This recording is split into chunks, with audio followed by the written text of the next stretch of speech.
کسی پرانے دکھ کی بات چھیڑیں تو ان باتوں میں وہ دکھ تازہ ہو جائے گا.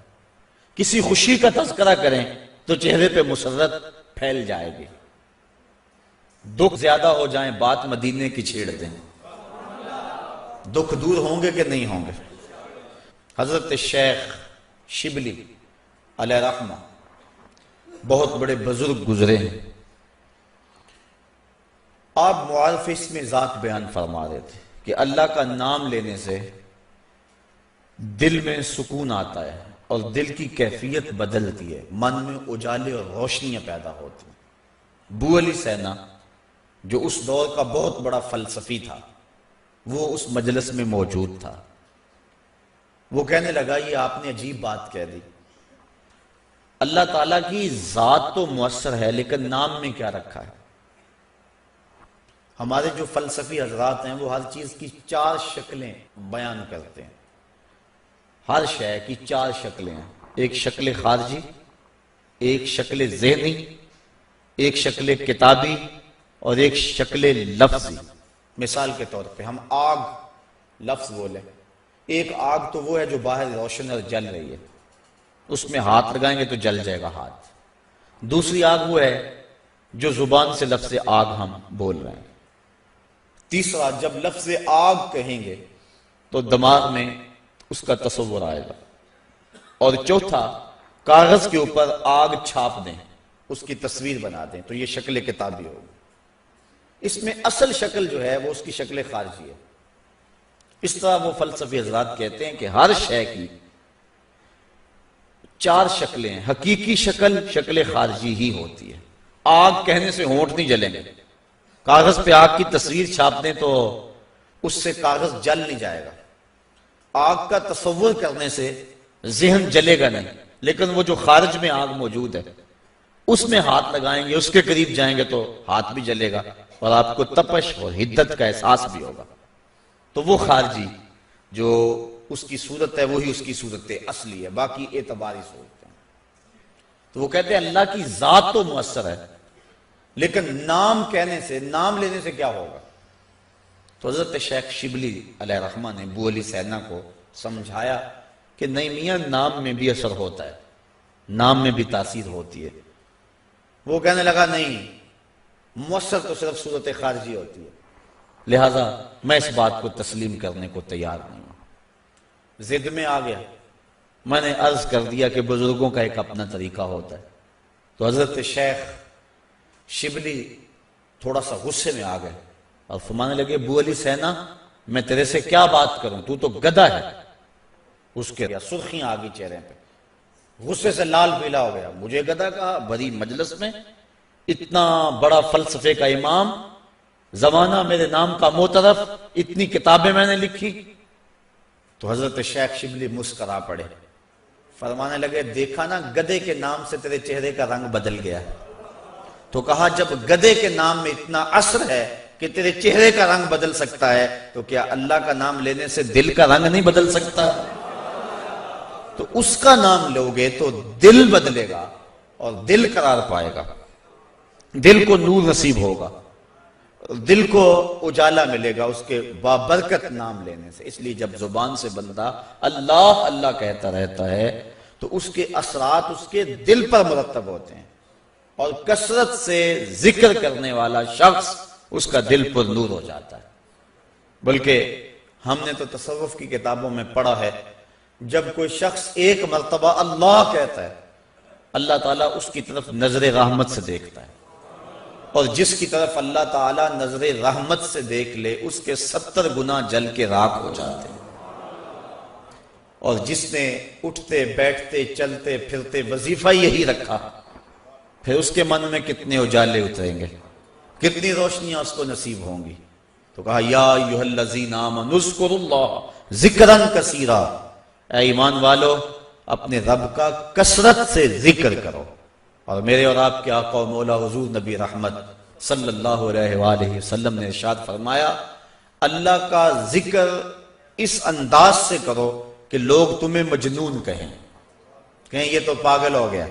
بلکہ ایک روایت امام طبرانی نے بیان فرمائی ہے کہ اللہ کا ذکر اس طرح کرو کہ منافق تمہیں تانا دیں کہ ریاکاری کر رہے ہو.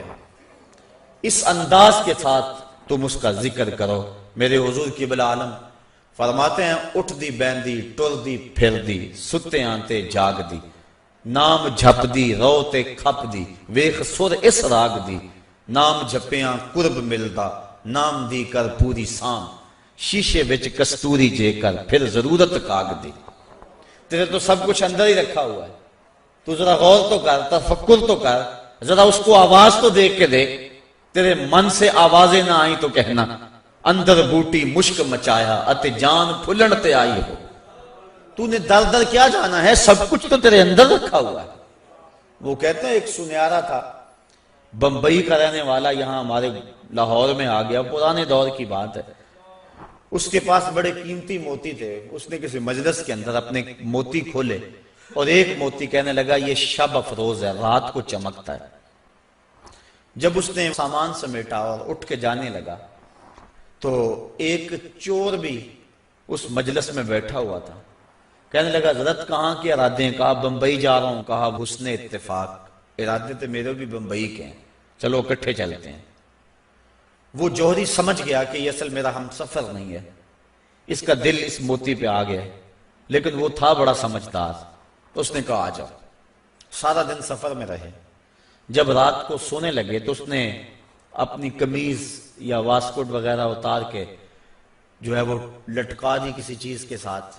یہ اٹھا اور اس نے نظر بچا کے وہ قیمتی موتی اس کی جیب میں رکھ دیا اور خود بے فکر ہو کے سو گیا۔ یہ چور اٹھا، اس کا سامان ٹولتا رہا، لیکن موتی نہیں ملنا تھا، نہ ملا۔ صبح یہ اٹھا اور نظر بچا کے اس کی جیب سے موتی نکال کے اپنی جیب میں رکھ لیا۔ ناشتے پہ بیٹھے کہنے لگا یار وہ تمہارے موتی کی رات کہیں چمک شمک نظر نہیں آئی؟ جیب میں ہاتھ ڈالا، کہا نہیں یار میرے پاس ہی تھا۔ بڑا حیران ہوا، میں نے تو جیب ٹٹولی ہے ساری رات۔ اگلے دن اس نے سوچا چلو آج میں مزید کوشش کروں گا۔ اس نے پھر وہی کام کیا، نظر بچا کے اسی کی جیب میں رکھ دیا۔ وہ ساری رات ڈھونڈتا رہا، موتی نہیں ملنا تھا، نہ ملا۔ صبح نظر بچا کے اس نے اپنی جیب میں رکھ لیا۔ صبح ناشتے پہ پھر بات چلی، یار وہ آپ کہتے تھے رات کو چمکتا، اس کی کچھ چمک شمک نظر نہیں آئی؟ کہا یار میری جیب میں ہی تھا۔ 2-4 دن ایسے گزرے۔ ایک دن اس نے عزم کر لیا کہ شاید وہ بغل میں رکھ لیتا ہے، منہ میں رکھ لیتا، کہاں رکھتا، آج تو اس کو میں بیدار بھی یہ ہو جائے تو میں پھر بھی یہ وہ موتی اسے لے لینا۔ وہ اس کے پاس سے پلٹتا رہا، لیکن وہ مست ہے، اس کو پتا ہے موتی محفوظ جگہ پہ۔ اور صبح اٹھا، نظر بچا کے موتی اپنی جیب میں ڈال لیا۔ اس نے پھر بات کی، اس نے کہا کہ یار وہ میرے پاس ہی تھا۔ اس نے کہا میں آج سچی بات بتاؤں، میں تیرا ساتھی نہیں تھا، میں تو تھا چور، میں تو چور تھا، اس موتی کی غرض میں تیرے ساتھ ہو لیا تھا، لیکن آپ تو میرے بھی استاد نکلے۔ میں نے بڑی محنت کی، مجھے 3 دن ہو گئے موتی نہیں ملا، میں آپ کو استاد مانا، آپ مجھے بتائیں کہ موتی آپ رکھتے کہاں تھے؟ اس نے کہا میاں تو اوروں کی جیبیں ٹٹولتا رہا، کبھی اپنی جیب میں بھی تو ہاتھ ڈال دیا ہوتا، نہ مسجد وچ نہ مندر وچ، لب یار نو اپنے اندر وچ، سب کچھ تو تیرے اندر ہے، تو اوروں کی جیب میں ٹٹولتا رہا۔ سلطان وہ فرماتے ہیں نہ کر منت تو خواج خضر دی، تیرے اندر آب حیاتی ہو۔ اور کبھی فرماتے ہیں وچے ہی بیڑے وچے ہی چیڑے وچے ہی ونج مہانے ہو، 14 طبق دلے دے اندر تمبو وانگو تانے ہو، سب کچھ تو تیرے اندر ہے۔ اور اقبال کہتا ہے خود ہی کا نشیمن تیرے دل میں ہے، فلک جس طرح آنکھ کے تل میں ہے۔ یہ سب کچھ تو انسان کے اندر رکھا ہوا ہے، بس تھوڑی سی توجہ کرنے کی دیر ہے۔ دل کی تختی پہ اس کا نام لکھا ہوا ہے۔ میں نے اس نے عرض کیا تھا کہ اقبال نے کہا تھا حکیم نیٹشے کے بارے میں، قلب او مومن دماغش کافر است، اس کا دل مومن تھا، دماغ کافر، لیکن ہر شخص کا دل مومن ہوتا ہے۔ تو اس دل کی ایک ایک پرت پہ رب کا نام لکھا ہوا ہے۔ اور کافر کو کافر اس لیے کہتے ہیں کہ وہ اس حقیقت کو چھپا دیتا ہے۔ یہ جو کاشتکار زمین کو کھود کر اس کے اندر بیج رکھتا ہے نا، اس کو بھی عربی میں کافر کہتے ہیں، کاشتکار کو بیج کو چھپانے والا۔ تو کافر کو کافر اس لیے کہتے ہیں کہ وہ حق کو چھپاتا ہے۔ تو ہمارے سینے کے اندر ہمارے رب کا نام موجود ہے، اور دل تو ٹھکانہ ہی اس کا ہے، دل تو بنایا ہی اس لیے ہے کہ یہ اللہ کا عرش بنے۔ اور وہ فرماتا ہے کہ میں زمین و آسمان میں کہیں نہیں سماتا، مجھے ڈھونڈنا ہو تو مومن کے دل میں تلاش کرو۔